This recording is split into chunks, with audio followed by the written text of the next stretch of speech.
La siguiente es una presentación de El Mundo de Mañana.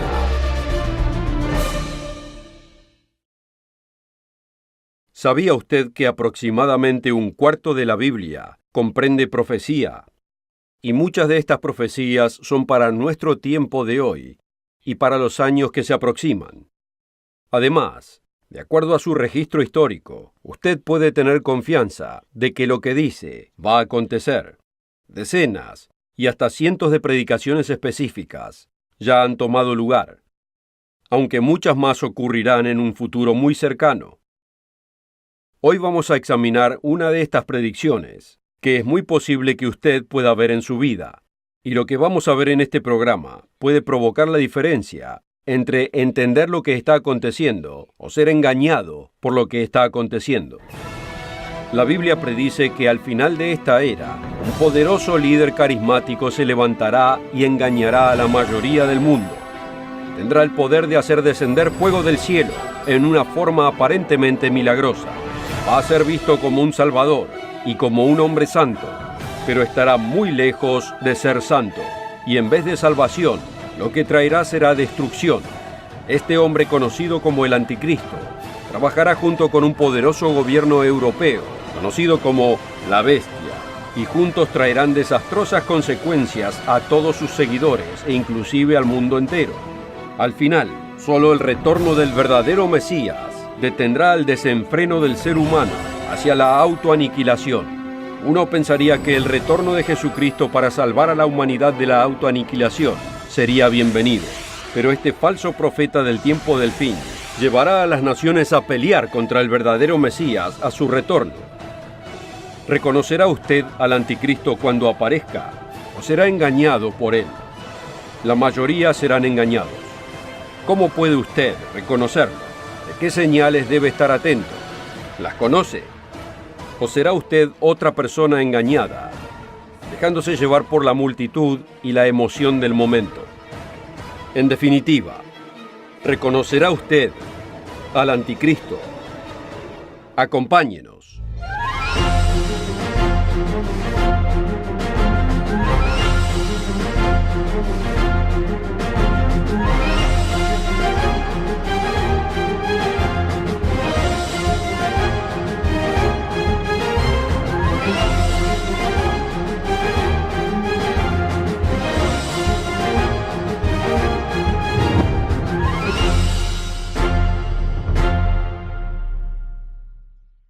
Una calurosa bienvenida de todos aquí en El Mundo de Mañana, a todos nuestros oyentes alrededor del mundo.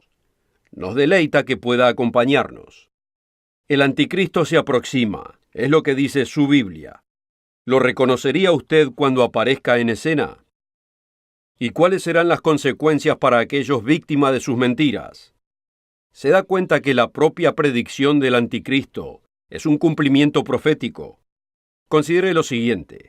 La Biblia fue completada hacia finales del primer siglo de esta era, y aunque la cristiandad estaba creciendo en ese tiempo en Europa y en el Medio Oriente, todavía era una religión despreciada y perseguida por lo que en ese entonces era considerado como las autoridades prevalecientes.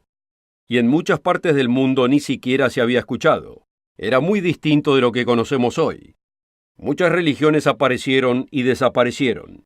Pero entre otras predicciones, la Biblia nos dice que un poderoso líder religioso impactará al mundo entero con sus engaños. Y lo va a llevar a cabo a través de una falsa forma de la cristiandad. Permítame decirlo de otro modo. ¿Cómo puede haber una falsa forma de cristiandad si no existe primero la verdadera cristiandad?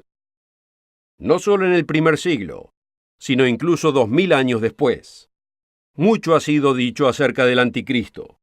Muchos que profesan ser cristianos creen que el Anticristo se aproxima, pero ¿realmente saben lo que dice la Biblia acerca de él?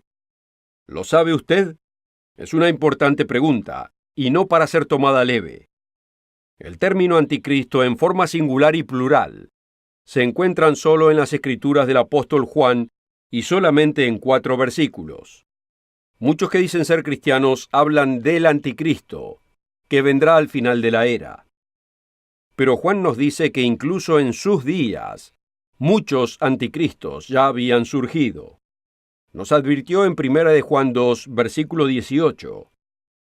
Hijitos, ya es el último tiempo, y según vosotros oísteis que el anticristo viene, así ahora han surgido muchos anticristos, por esto conocemos que es el último tiempo. La proposición anti significa opuesto o en contra. Por lo tanto, el término anticristo, en el sentido más básico, simplemente se refiere a alguien que está en contra o es opuesto a Cristo. Pero el diccionario bíblico Anger indica que el término además lleva consigo un significado adicional. Dice, la proposición griega anti a veces indica sustitución, tomar el lugar de otro, o sea, un falso Cristo. Hoy vemos que hay mucha gente opuesta a Cristo, especialmente entre aquellos que profesan una religión totalmente distinta de la encontrada en el libro conocido como Biblia. Pero esto no es en absoluto a lo que se refería Juan. La Escritura indica que el anticristo aparecerá representando a Cristo. Numerosas escrituras nos dicen que este líder religioso carismático del tiempo del fin hará poderosos milagros para engañar al mundo. El apóstol Pablo se refiere a él en 2 de Tesalonicenses capítulo 2. Después de que algunos miembros de la Iglesia de Dios en Tesalónica llegaron a creer que Cristo ya había retornado. Para contrarrestarlo, Pablo les recuerda lo que les dijo antes, que 2 eventos previos deberían ocurrir. 2 de Tesalonicenses capítulo 2, versículos 3 y 4. Nadie os engañe en ninguna manera, porque no vendrá sin que antes venga la apostasía, y se manifieste el hombre de pecado, el hijo de perdición, el cual se opone y se levanta contra todo lo que se llama Dios o es objeto de culto, tanto que se sienta en el templo de Dios como Dios, haciéndose pasar por Dios. Pablo continúa explicando que este sistema inicuo, del cual proviene el anticristo, ya estaba obrando en sus días, pero justo antes del retorno de Cristo, aparecería un falso profeta. Versículos 7 y 8. Porque ya está en acción el misterio de la iniquidad, solo que hay quien al presente lo detiene, hasta que él a su vez sea quitado de en medio. Y entonces se manifestará aquel inicuo, a quien el Señor matará con el espíritu de su boca, y destruirá con el resplandor de su venida. Es muy fácil pensar, yo no seré engañado. Pero recuerde que una persona engañada no sabe que está engañada. Y este individuo va a tener una apariencia muy agradable para aquellos desapercibidos. Sí, mucha gente cree que el anticristo está próximo. Le advierten a otros al respecto. Pero la mayoría de esta gente está engañada pensando que Él es el Salvador del mundo y pelearán en contra del verdadero Cristo en su venida. Quizás usted se pregunte, ¿cómo puede ser esto? Pablo continúa explicando cómo el anticristo engañará a la humanidad, tergiversando la procedencia de su poder. Continuemos en el versículo 9. Inicuo cuyo advenimiento es por obra de Satanás, con gran poder y señales y prodigios mentirosos, y con todo engaño de iniquidad para los que se pierden, por cuanto no recibieron el amor de la verdad para ser salvos. Por esto Dios les envía un poder engañoso, para que crean la mentira, a fin de que sean condenados todos los que no creyeron la verdad, sino que se complacieron en la injusticia. Varias otras escrituras describen al anticristo en términos similares, pero aquí hay un punto importante que muchos no alcanzan a entender. La Biblia muestra que no habrá uno, sino dos poderosos líderes al fin de esta era, uno conocido como la bestia y el otro conocido como el anticristo. Demasiados unifican estos dos en uno solo. Pero la Biblia es muy clara en este tema. La bestia es tanto un individuo como el reino que él gobierna. Es un gobernador político o secular.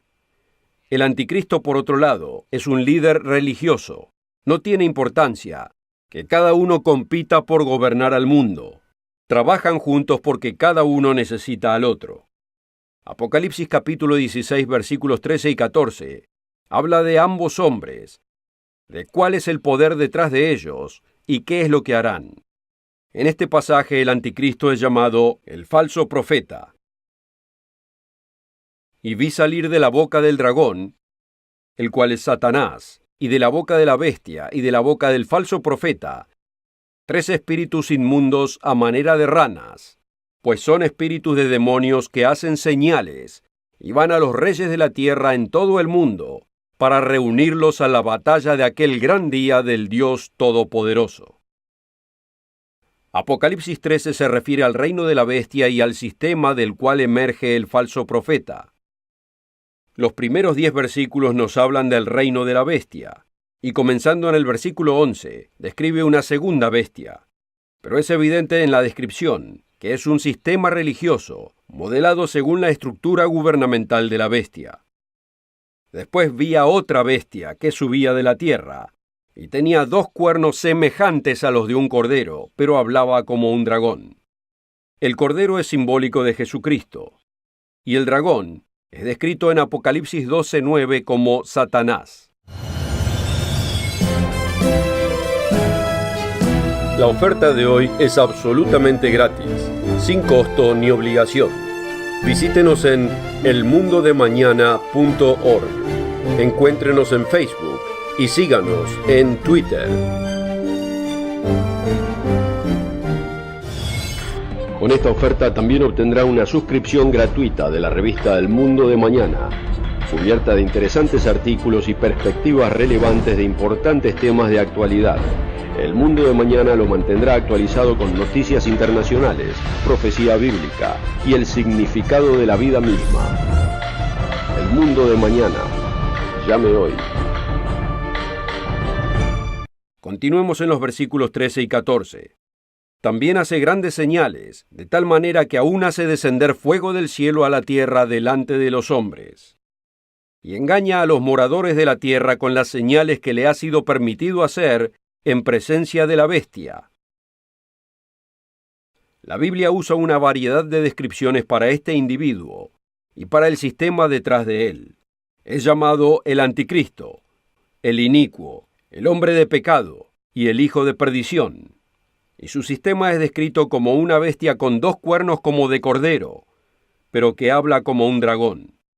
Un común denominador en todas estas referencias es que él hace poderosos milagros con el propósito de engañar al mundo.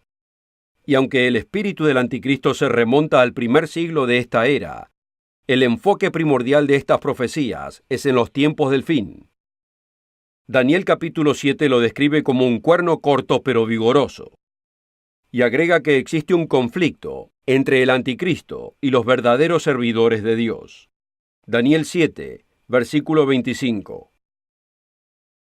Y hablará palabras contra el Altísimo, y a los santos del Altísimo quebrantará, y pensará en cambiar a los tiempos y a la ley.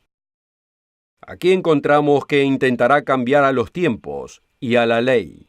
Y esta es una clave para entender el sistema del cual emerge el anticristo en el tiempo del fin. Recuerda que Pablo dijo que el misterio de la iniquidad ya estaba obrando en sus días.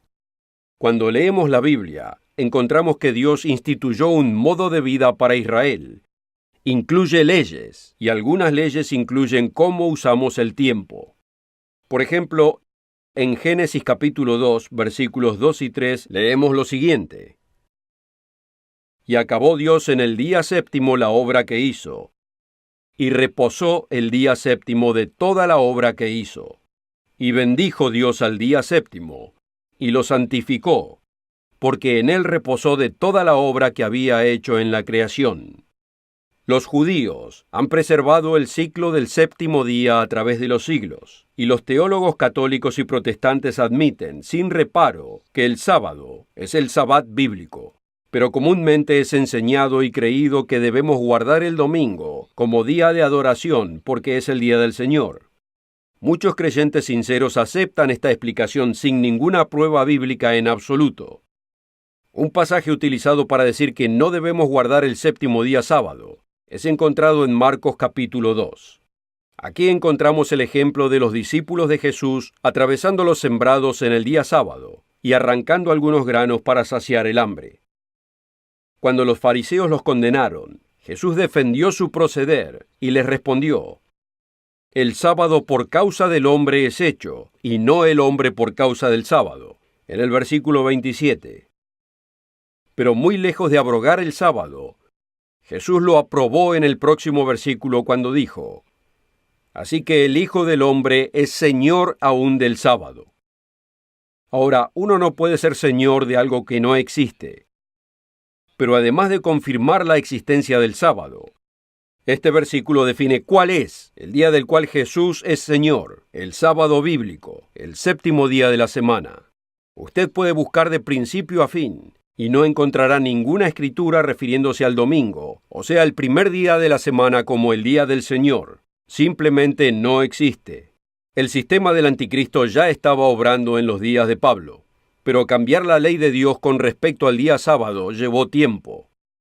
Tan temprano como a mediados del segundo siglo, algunos se cambiaron a la adoración en domingo, pero no sería hasta recibir ayuda de una fuente secular que la transición pudo hacerse totalmente obligatoria. El altamente respetado Manual Bíblico Eerdmans de la historia del cristianismo explica lo siguiente. Cuando en el 321 Constantino instituyó el primer día de la semana como feriado, él lo llamó el venerable día del sol, Sunday o domingo. Cuando los símbolos paganos eventualmente desaparecieron, el último en desaparecer fue el sol Invictus.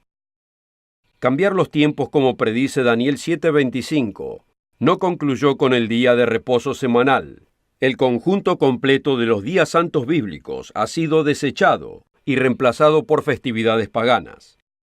Por ejemplo, uno de los mayores debates religiosos del segundo siglo fue conocido como la controversia de los cuartodecimanos. Aquellos que seguían a los apóstoles de Cristo continuaron observando la Pascua del Nuevo Testamento el día 14, o sea, el 40º día del primer mes del calendario hebreo. Pero otros decidieron celebrar un festival pagano y seguir a otros líderes distintos. Note esta increíble confesión del bien conocido historiador del cuarto siglo, Eusebio.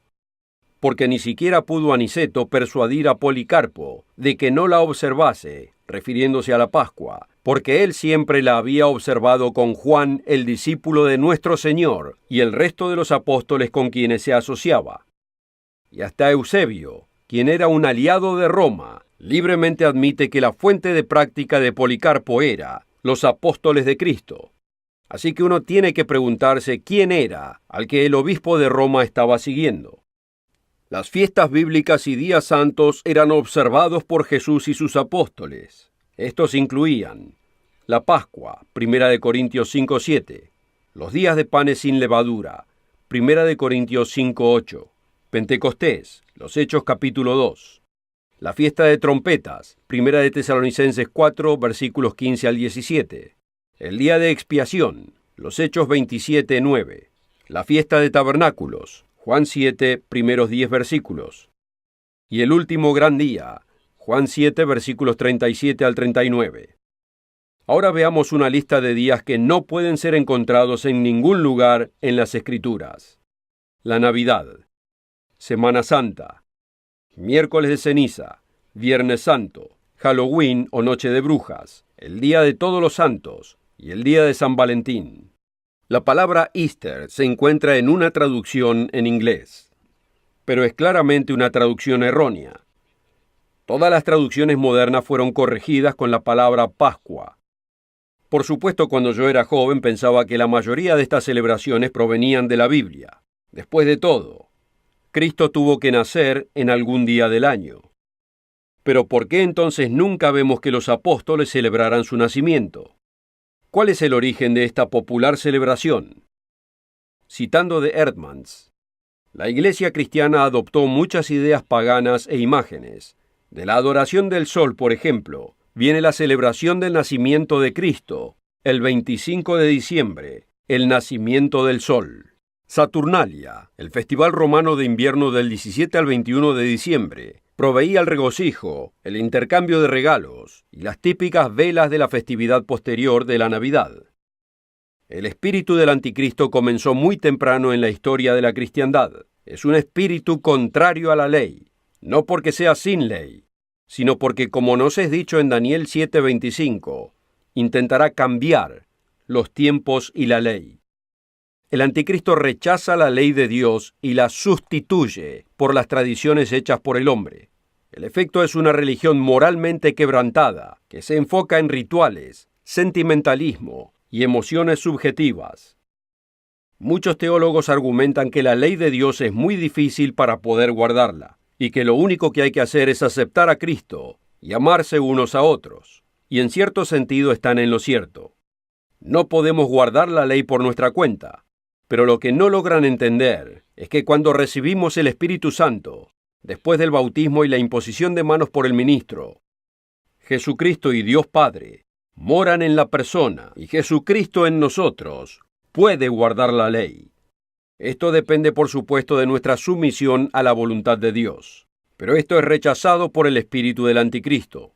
Como nos dice en 2 de Juan capítulo 1, versículo 7, porque muchos engañadores son entrados en el mundo, los cuales no confiesan que Jesucristo ha venido en carne.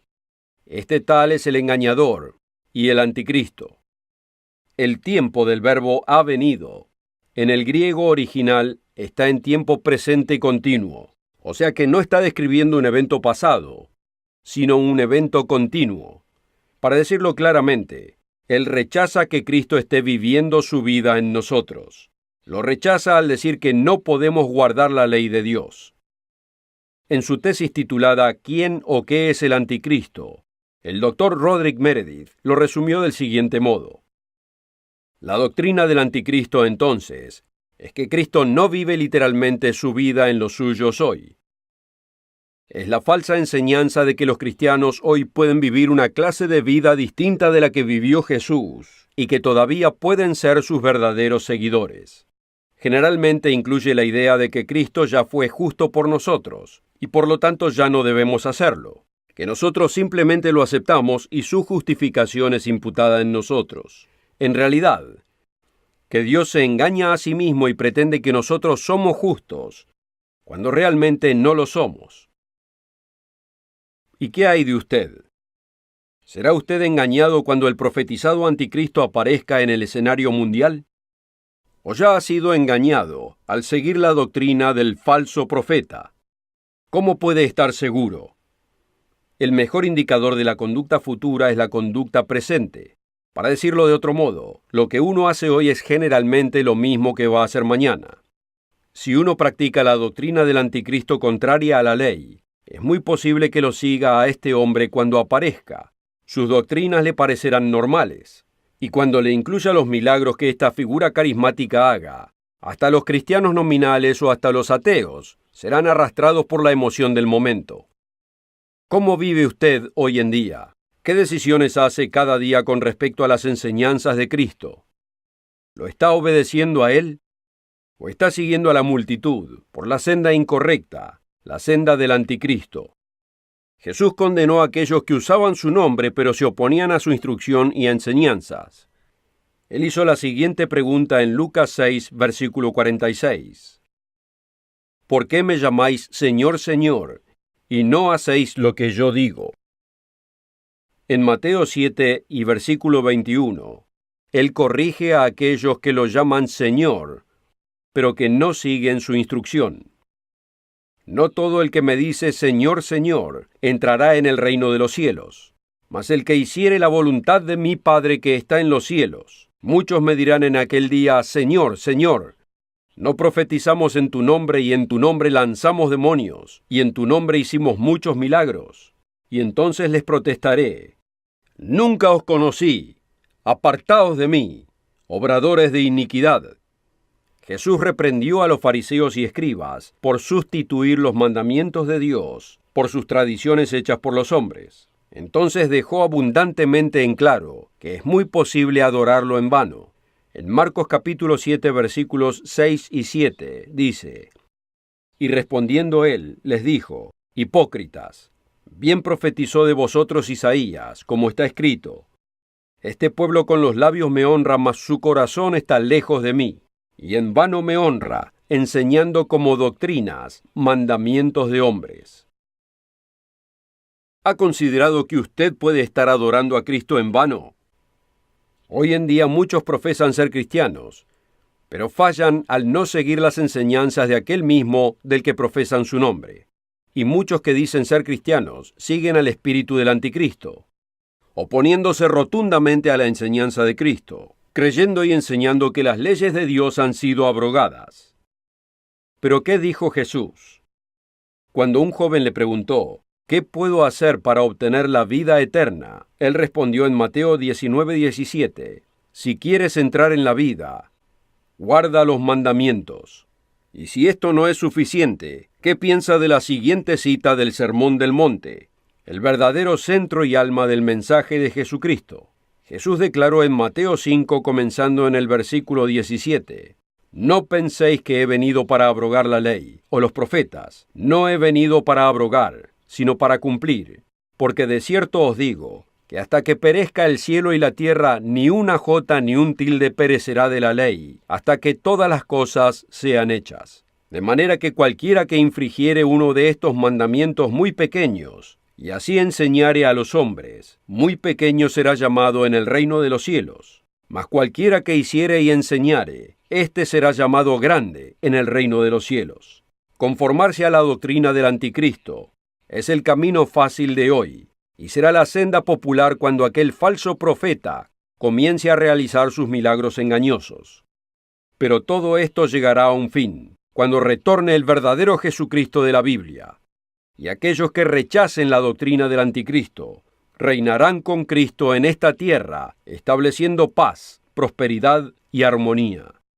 Si quisiera conocer más acerca de la doctrina del anticristo y cómo evitar seguirlo, visite nuestro sitio web donde podrá leer o bajar el informativo folleto El falso cristianismo, un engaño satánico. Y asegúrese de encontrarnos a la misma hora y el mismo lugar para aprender más de la Biblia y de lo que Dios espera de usted. Hasta la próxima. La oferta de hoy es absolutamente gratis, sin costo ni obligación. Visítenos en elmundodemañana.org. Encuéntrenos en Facebook y síganos en Twitter. El programa precedente fue producido por la Iglesia del Dios Viviente.